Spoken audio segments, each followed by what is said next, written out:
Dois veículos que trafegam com velocidade constante em uma estrada, na mesma direção e sentido, devem manter entre si uma distância mínima. Isso porque o movimento de um veículo, até que ele pare totalmente, ocorre em duas etapas.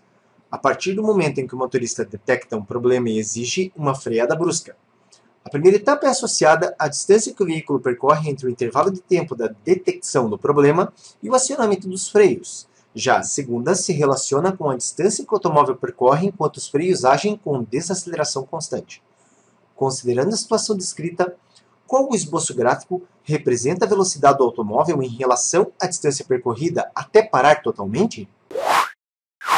Então, como o problema fala, quando o veículo precisa parar, essa parada é feita em duas etapas. A primeira é aquele tempo de reação necessário a enxergar um problema e enviar essa mensagem ao cérebro, onde o veículo, teoricamente, desenvolve uma velocidade constante. Nós podemos, aqui, como foi colocado em vermelho destacado, a equação ligada a isso aí, uma equação de velocidade constante, ΔS igual a V vezes ΔT, ou seja, nesse intervalo de tempo, a velocidade fica constante em relação ao espaço.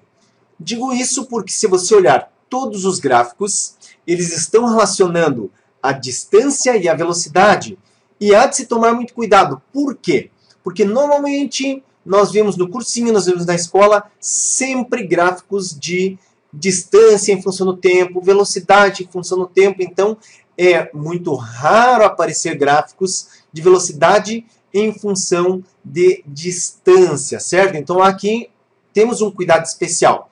Mas, como eu comento, o que está destacado em vermelho, a velocidade é constante em relação à distância, na primeira parte do gráfico. Já na segunda parte do gráfico, o que nós temos destacado é que o automóvel percorre a distância com desaceleração constante. Então veja, nós temos um movimento uniformemente variado, e aqui é muito importante, já que o gráfico é da distância em relação ao tempo, a gente olhar o gráfico, mas não em função do tempo, que é uma coisa ali que é comum na nossa cabeça, mas é complicado. Olhando distância e velocidade, a gente tem que ir para a equação de Torricelli. E nessa equação, veja que a velocidade ao quadrado está relacionada com a distância.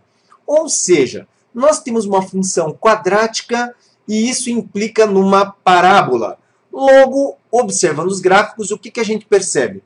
Nós percebemos que os gráficos A, C e E estão eliminados. E por que eles estão eliminados? Porque a primeira parte eles não contemplam a velocidade ficar constante em relação à distância.